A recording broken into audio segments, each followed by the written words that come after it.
All right, special VirginiaPreps.com Zoomcast. Matt Hatfield here with you, joined by the head boys basketball coach of the now two-time state champion Northside Vikings. What a year they had as they close out the campaign, 29-1 overall with a thrilling 58-52 victory over Hopewell. We say hello and congrats as the March Madness continues with Coach Billy Pope. Coach, you've had a few days to soak it up. I saw the hallway. I guess you could say it's. I don't know if it was a student pep rally or the school pep rally. They had the band playing. Everybody walking through the hallways. It'd be pretty fun for you all to walk through and get that celebration, huh?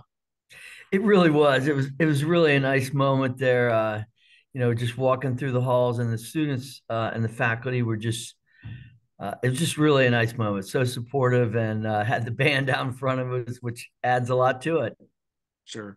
Well, you've had a decorated career here now. I think it's now 620 wins and counting. We say counting because you're not hanging it up yet. You got a couple of youngsters we talked about the other day that are coming back to lead the way for you, despite graduating. I think it was four seniors. So take me through, I guess, last season ends. You lose a tough one to Cave Spring, who you banged your head with, I think, three or four different times. And your program, just like Jacob Cruces, is always seemingly in the hunt for the championship. And I know a couple players graduate. You lose Ariane Jurnett, I think, to Bluefield College. You have some pieces coming back, and what's kind of going through your mind as you start to put the ingredients of the recipe together and build for the 22-23 campaign?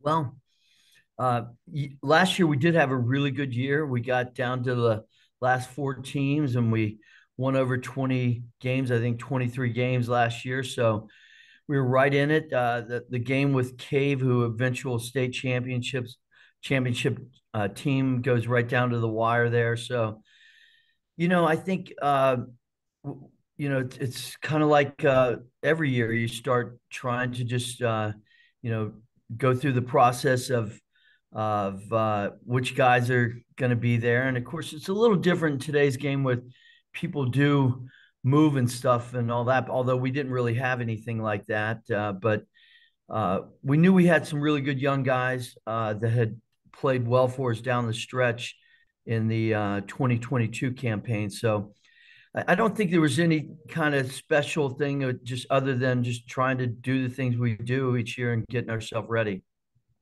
I know one of the things that Andy Hayes and Coach Ed Young and I commented during the broadcast of your championship game versus Hopewell was you've had some marquee level players before, names that come to mind like Julian Wooden, who's at James Madison, and Nick Price, who was one of your star point guards, leading your team to some prominence and some title runs and some deep playoff pushes.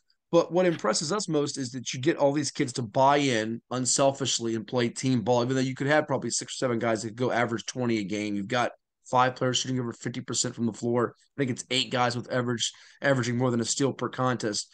Take me through, I guess, when you begin the offseason preparation and conditioning and then get ready for the fall and the winter, how you get everyone to buy in and put their egos aside to just buy in for the team, if you will.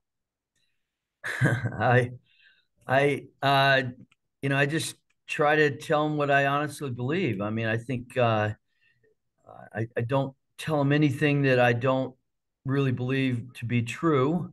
I don't tell them something because somebody else said it.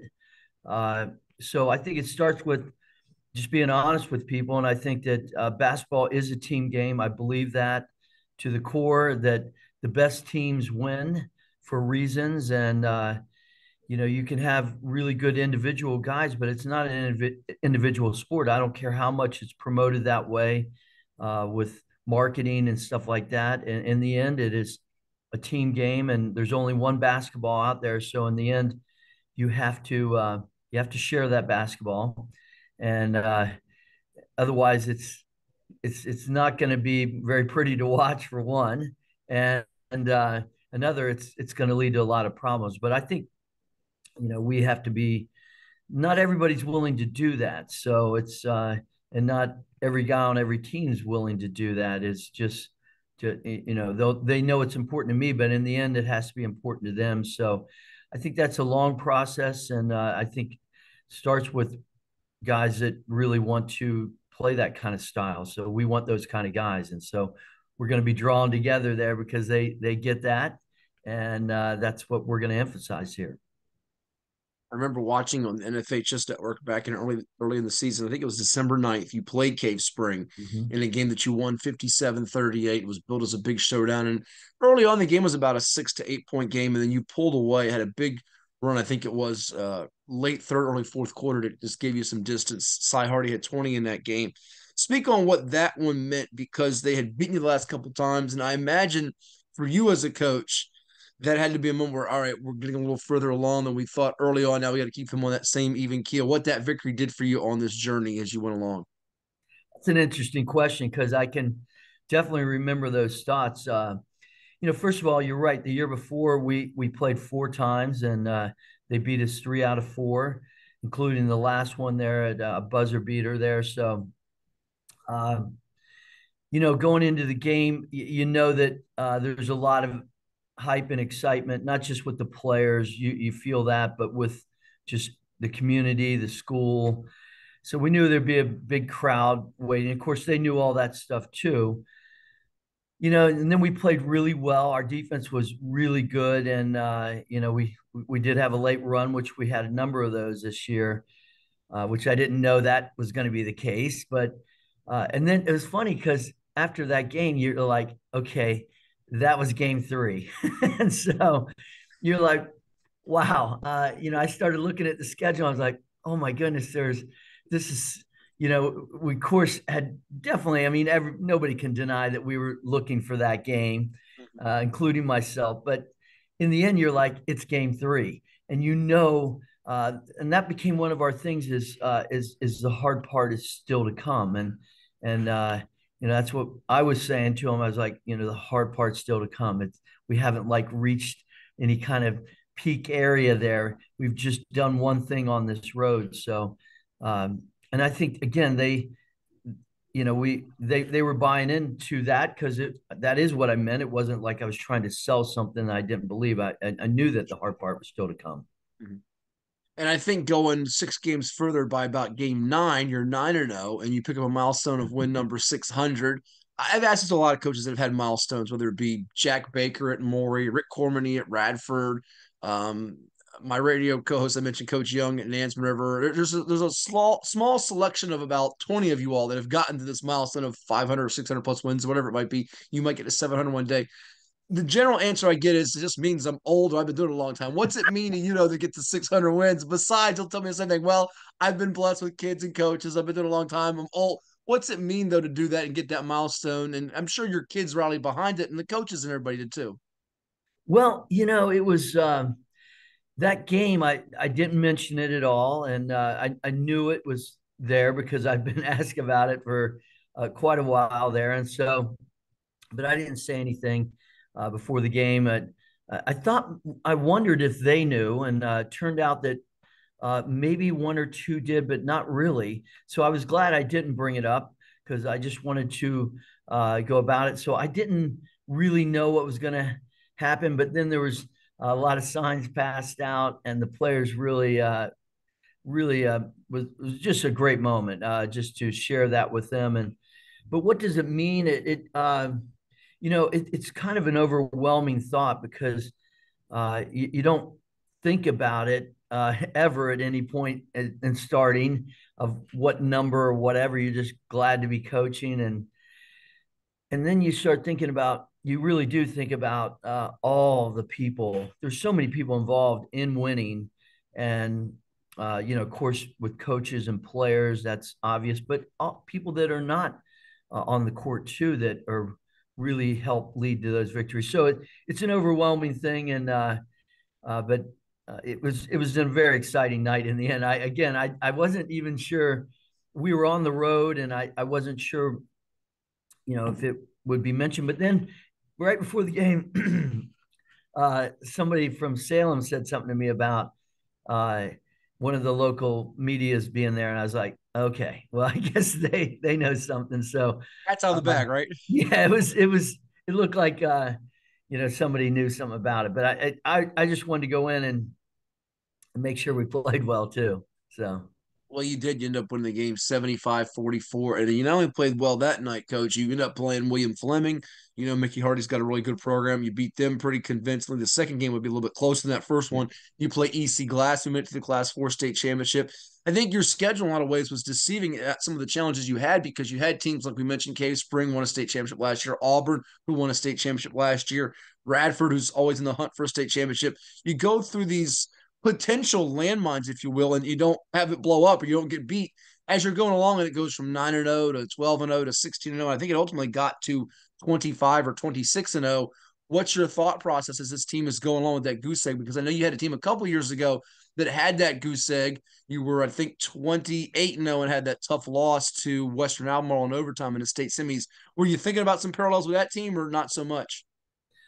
Well, you definitely always think about your past teams there to mostly so the lessons learned from them, and that's what you're trying to do is not trying to say, oh, this is bad in some way. I didn't think of it as that way at all. Some people go, a loss is good. Well, yeah, that's true. A loss can be good, but wins can be better.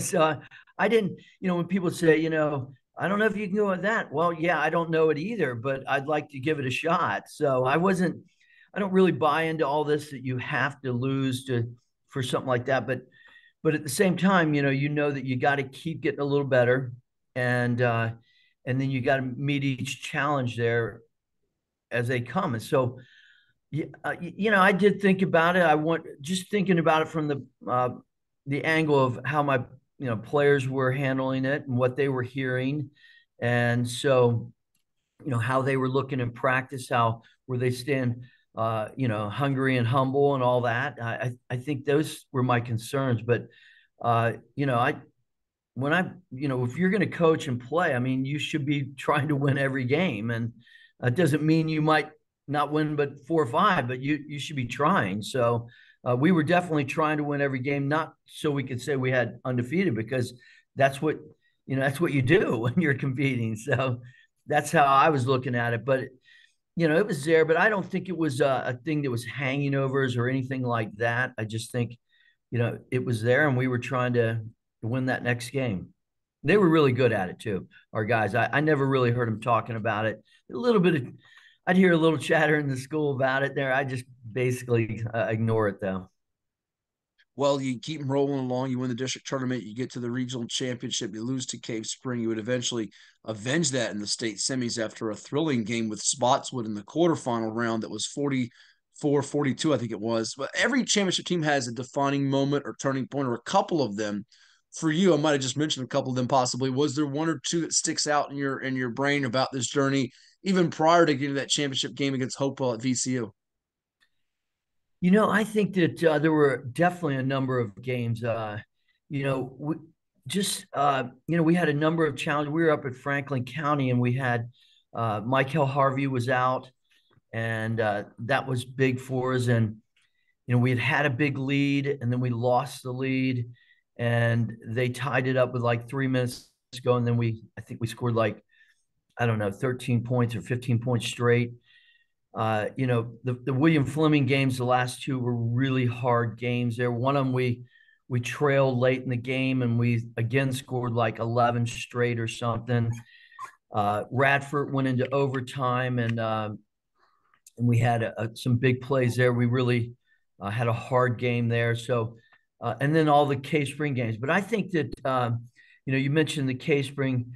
We'd beaten them in the first two, and then we go into the regionals and at our place, and I don't think it was a case of uh, overcome. I don't think it was any of that. It might have been. I mean, maybe I'm off, but I just think they came out really shot well. We didn't defend as well as we were capable of, but we still we did catch them in the third, and so I thought we did a lot of things where we could have still won that game. We didn't. I think the lessons we learned from it were really good. And maybe as I look back at the time, I'm like, I'd rather learn those lessons winning. But maybe as you look back, you say that was some real lessons that we learned there. The Spotswood game was an incredible game. How down 11 in 4 minutes in the third, and come back and win there. But this team, it was amazing about them is they had a number of these big runs late in the second half or in the somewhere in there, and they consistently did that, including the last one. Well, and speaking on the last one, you mentioned before you thought you could play about 8, 9, even possibly 10 deep. You knew you had the depth. You knew you had some components. How they would mesh would be sort of the key. And those big runs helped you because you had a great run to start the game against Hopewell, 25-8. You shoot over 70% in the first quarter. Couldn't have played much better. In fact, 78.6%. Third quarter, you couldn't have shot much worse, 7.7%, 1 of 13. What's going through your mind as it's slipping away and you go from up 17 to suddenly in the blink of an eye almost, maybe not quite the way that it transpired in the Woodside Patrick Henry Class 5 title game, but there were some parallels in the sense of some crazy runs in that game, maybe not 25-0, yet you're down 4 less than a minute into the fourth quarter, and you can see that, this is going a different way, and maybe we're just a year away, yet this group knew how to respond. What's going through your mind through all that process? Well, what was going through my mind was a couple things. One is the fact that they got back in it. That was our lead was really early on, so that's tough to hold against a really good team. But my couple thoughts for me was one is how do we uh, get into a little better rhythm on offense? I just thought that early on we had really good rhythm. We were attacking, the ball was moving, and then in that third quarter, although we had, if you look back on it, we had some open shots. We really did. Some shots that could have been made. But the thing was, I would say, is I didn't think any of them were really off of, we had good movement and good rhythm there. And I think rhythm's really important in shooting where the ball moves and then somebody gets in there like, oh, without even thinking, they know this is a good shot, And so I didn't think we had that. I thought we had movement. We would find somebody, but it was kind of out of sync and out of order. So what I was really thinking about is how can I position somebody? How can I get the right people on the floor in the right place to give them a chance to score there? The other thing I was thinking we were only down a possession or two. All we needed was one play, and we'd done it before. So I wasn't thinking anything like, oh, we this is terrible. We lost the lead. I wasn't thinking that at all. I was thinking, let's get somebody in the right position. Let's get the right person in the right position. Let's get a little better rhythm to it, maybe a defensive play, and then we're right there. So we could win it. I felt confident, although they were playing well. That was a concern. They were playing well, and Hopewell's got a fine program. Although you look at the numbers, only one guy was really hurting you a lot offensively. That was Cameron Mines, number 1 with Right. 24 points. Their next closest score was Sincere James, number 5 with 11 points. Biggest shot of the game, we dare say, I think we said it afterwards, was High Logan, a corner 3 he hit that knotted things up. And it's funny, that shot, coach, maybe some similarities to, I know you beat Cave Spring a year ago and Nick Crawford had a game-winning shot. That shot almost felt like a game-changing, game-winning type of shot for you from one of your unsung players because people are looking for either Lawrence Cole or Cy Hardy or Michael Harvey, who we'll get to in a second about your thoughts on those guys. Your seniors, you're saying goodbye to the ones that are coming back for next season. But he hit a shot that was a huge difference in your season. If it goes down, you can win it. If he doesn't, you might not when it's up in the air 50-50, baby. Yeah, I think we had two big shots. I mean, there were a lot of big shots down that stretch, but the ones that got us back was, I think, the first of all, we're down 4. Lawrence Cole gets the offensive rebound, sticks it back in, makes the foul shot. Now you're down 1. It's like, okay, right, now it's one possession and everything's flipped. But then they ended up scoring. I think not the next possession, but the one after that. And so now they're back up to 3. They're probably, a little bit of cushion there. And then we had a dead ball. We were making some defensive substitutions. Kai comes in, terrific shooter, and not only terrific meaning also not only a good shooter but a clutch shooter. And I was just hoping that he could find his way into that corner, and that we would find him. And it was kind of an odd play. Michael driven in, he kicked it to Cy, and Cy just immediately shifted it to the corner. So a couple of plays that, Cy holds the ball a little bit, Michael doesn't kick it out, then we're not going to find him. But he got into the lane, and that was talking about a little bit of this, into some rhythm. He got into the lane, hit Cy immediately right to Kai, and then he buries that shot. And you're right. I think at that moment right there was like, okay, we're back. We got some rhythm. We got a shot down, and that was a huge shot by Kai. Lawrence Cole gets you 20 points on 8 of 11 shooting. He has as many rebounds as anybody on the floor with 5 at 6'2". I know he's been valuable for you all year long, but you want your big players to play the biggest on the grandest of stages. And from a prospect standpoint, he might not look like the Julian Wood. Now that you say, oh, this guy's going to be it. Yet, I mean, he couldn't have stepped up any bigger, could he? No, he's rise to the occasion. That was he really had a big game for us. And I mean, it was all the way through. He had this big game. He came out hot with the threes and then, but I thought the stick back rebound was the biggest of all there. He just, that, and then he goes up there and makes that foul shot too, which you say, well, it's a 3-point play, but you got to make the foul shot, and that's not a guarantee. So I thought he really played terrific. But, he did a lot of things behind the scenes too, where, when we were kind of faltering, that just kind of some really key words that encouraged people. So just a terrific job. Even though they didn't score, coach, tell us a little bit more about the two seniors to go with him that played heavy minutes, like Jay Sean Anthony and Jaden Smith. I know Smith led you in rebounding. Anthony gave you, great minutes off the bench, offensively, defensively. They were key to this run. No question. They've been that all year. I've said in many ways that Jaden Smith is our most valuable guy. When we didn't have him, when we played in the regional quarters against William Byrd, we really struggled, and he was sick. He didn't play that night.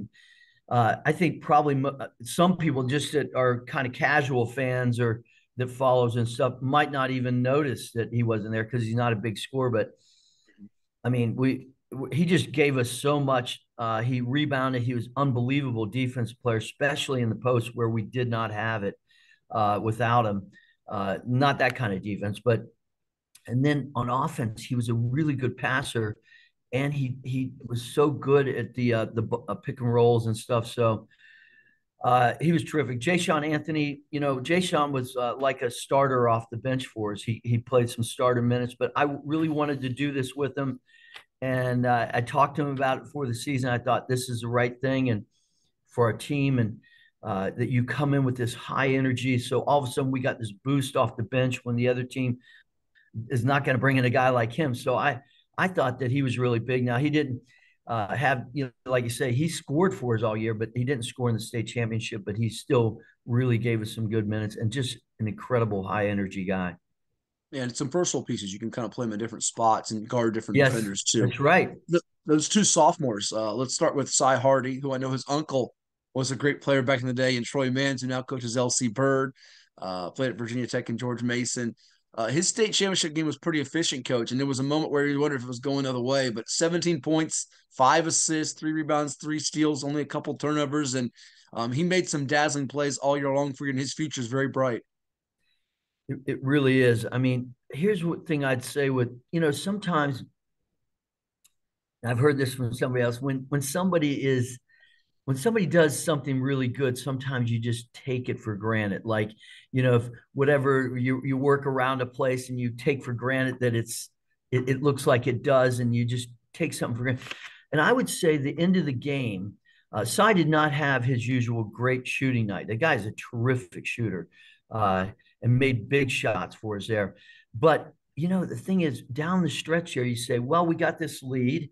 And the way it should go, where you take it for granted, is the guard runs it out. He handles the ball really nice. He goes up, makes some foul shots, and presto, we win by whatever it was when we started holding it.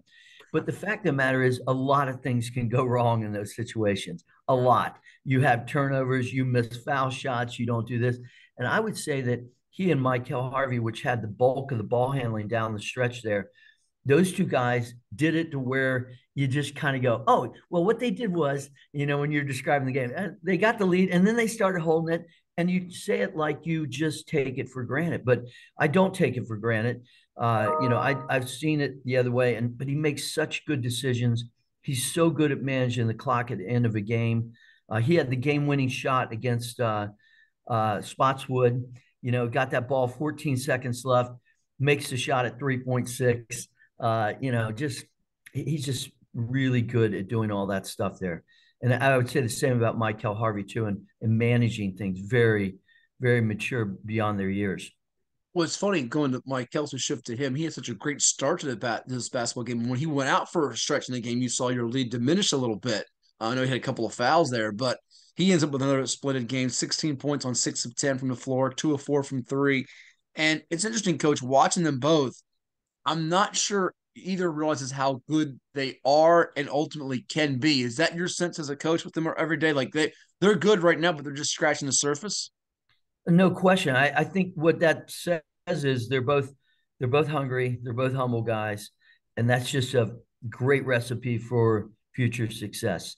They know they can get a lot better. Not to say they aren't really good right now and did some really good things, but they know they can and they want to. And I think that's what how I describe that. But yeah, Michael had a he just had a fabulous start to the game. Just came out so focused, and I was so happy that those guys realize that this is an opportunity to not be fearful of, but to enjoy it and to go after it. And I thought that's what our start meant. I was really happy with that start, obviously. But Michael, you're right when he went out, because the thing was too, he was also taking their best player there, and so that was a big matchup too for us too. I think he drew two charges in that game, so he did it on both ends. Yeah, his defensive versatility is probably what's forgotten about because in terms of stature, what he's only 6'1", 6'2" at the moment, but still he can guard guys that are a little bit bigger than him if he needs to, right? Definitely can, and he's had some pretty amazing dunks too this year for his size. But anyways, I think the thing, you look for guys that are going to play both ends and also do all the little things in between. And I think both those guys do those things. Awesome. In our last few minutes with you, we appreciate you doing this with us, Coach Billy Pope of the Northside Vikings Class 3 state champions. Yet again, any favorite untold or unshared story behind the scenes, behind the curtain you can tell us about this Northside team of 2022, 2023 that the fans out there would probably get a kick out of? Well, it's tough to just suddenly think of it right now, but Yeah, uh, I think one thing I would say, and I don't know why it's popping in my head, so it might not be the best story. Maybe it's once fine. we get off, I will think of something else and go, "Oh, That's why fine. didn't I think?" That one too. But Yeah. but I will say this about them, this team. I think every day like every team, we in kind of talking together and stuff, and we always had these little fun things that they kind of developed doing, and how they picked each other up because they might be sitting down or something, and so I can't really describe how it happened, but I felt like one thing I'm very proud of is each day I felt like, and maybe not 100%, but almost every day, I thought they always kind of ended with this really good, fun spirit about them where, this was a game and we're having some fun with it. I mean, if you're not having some fun, I mean, I know it's very competitive, then you're really missing something. And I would say, why do it? But I thought they always kind of ended with this togetherness and good spirit about them, where we kind of always left.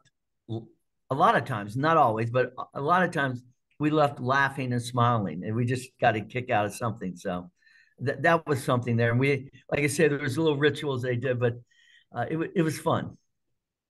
That's cool. That's great to hear. Well, as you turn the page here for the summer and the off season, I know you got some players that will move on to the next level and graduate. Some are done with basketball. Then you bring this group back where there'll be expectations with certainly Mike, Kellen, Cy, along with Nick and Kai and David that are returning for this group. Give me your take on really where class three. I feel like the last few years it's kind of been about 5 or 6 schools right there in that hunt. You mentioned Spotswood, who hasn't won that championship yet, but they've been knocking on the door. Cave Springs got a couple. You've got a couple here. Hopewell's got one, and Darner had a second here. I think Lake Taylor's one to watch out of Tidewater, but I think class three has been a lot of fun here these last few years as we've gone from, you remember the days of the old AAA, AA, single A, but the 6 classifications. It hasn't disappointed with some thrilling games, and you had one that you lost in overtime with Hopewell. You had one that you won with them here the other day, and there's been some games that tend to go down to the wire, especially at the single center in class three. Well, it's right. There's some really good ones out there. And I think Spotswood just an incredible job that Coach Edwards did. I mean, he's got a really good squad coming back there. So, I mean, there'll be a lot of I it's just kind of hard for me to start on that thought process right now, although it's there. But I think that you mentioned I wanted to say something on DJ Vi there, Yeah. and the great year he had. I mean, the bottom line is we would not have been in the state championship without DJ, because the game at Spotswood, he comes in there and hits those three threes that really help bring us back there. So, I mean, I'm sure a number of these guys are really excited about their possibilities there, and there'll be new roles, and then we'll have guys coming up. Our JV team was very good this year, so we'll see, but it's still, we'll still have to do those things that lead to success there, in a program and stuff, and so we'll see how it goes. But I'm excited about it. As you should be, and the rejoicing and celebration mode, which you are still going to be in, as you should be, all the way till the end of the summer, and you go to the beach and go to Fourth of July and stuff and things. But I'm curious, as the way you've approached it and gone through it, any different? Because I think when you that first one, it's like, all right, I've got the monkey off my back now. I finally got the championship. I'm no longer that guy that's the Yeah, best or among the best, not yeah. to win the title. You had 500 plus wins then, but how has that been for you? Because I imagine there's not a lot of pressure with this group, yet you still want to get it done. You know how precious these opportunities and moments are. Well, that's true. It is different. I can't say that it's the same. I mean, I think going into this last one was it just experience is a great teacher, and it's so having some experience on it, and knowing that it's been done, and so all the teams before, I think, really helped with the preparation for this team. I do all of the teams. But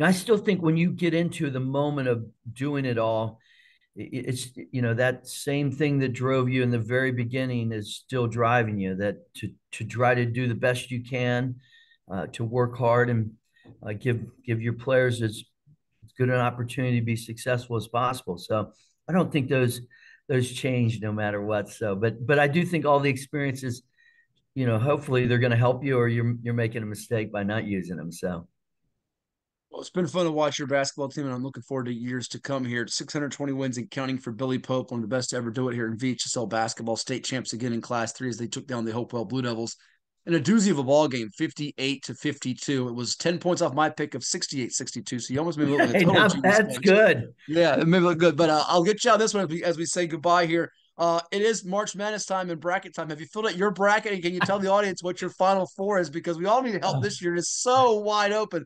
I'm not feeling good about my picks in this. I did about VHSL tournament play, but certainly not about the March Madness bracket where anybody could take it. You're right. Anybody can. I, my family, we have some fun with it there, and family and his son-in-laws and daughters, and so. But I picked Purdue to win it. Did So you? I, Okay. I I don't know why I did the thing, and I would guess less than 5 minutes. So it was with not a lot of thought, because actually I don't watch a lot of basketball until my season ends. Now I will watch some basketball. I like to watch Virginia Tech and Virginia, and some ACC, but not a lot of not a lot of basketball until it ends. Now I start watching, so I don't know. I don't know a lot of them. And once they start playing, I'm like, oh, how could I have picked against this team? They're really good, or this guard's really good, but I don't know. So I think Purdue. I've seen them a couple of times play, and I know that they've had a really good year. So Well, they got the big man is Zach Edey, they who has do. become my dad's favorite player to watch, I think, in college right now because you don't see 7'4" guys anymore. You remember the days Oh, when we used to see him with Olajuwon and Ewing and Alonzo and this guy and that guy, but certainly they have a chance and they are a one seed. So do you usually have the success, or is it the son and daughter-in-law? Who wins the bracket usually in the family? well, I've the last couple of years, I can, last year I can't remember who won it now, but I know one of my daughters has done very well in it, and she lets us know that she's done very well. She's won it a couple times there. So, but I have four daughters, so it's just a lot of fun. They get Yeah. going with all the texting, during the games, and who's done well or not. So it's actually quite funny. Sometimes I'll be reading my text more than watching. So we have a lot of fun with it. That's what you want, to have the family brought together, enjoy these moments, just like it was for your state championship run. And when my 6-year-old niece beats me in a bracket, that's when I really feel embarrassed because that's not good. So, if she knows anything about basketball, but she can pick a team because of her color scheme or whatever it is, but Exactly. then I get beat. So, well, Coach, it's been a blast. Good talk to you all day. And I look forward to catching up with you again here some point during the off season. All the best to you and your family, especially with your bracket, and we'll do this again Yes. sometime. Thanks so much, Matt. I really appreciate all you do for high school sports. I went back, we watched the broadcast, my whole family did the next night, and you and Coach Young just did a fabulous job. I mean that. Well, Really great. thank you so much. That means a lot to us, and we appreciate the access and coverage to your program all year long. It's Coach Billy Pope of the Northside Vikings, Class 3 state champs. Zooming with us here on our VirginiaPreps.com Zoomcast, also available on the YouTube channel, part of the Rivals.com network, powered by Yahoo Sports.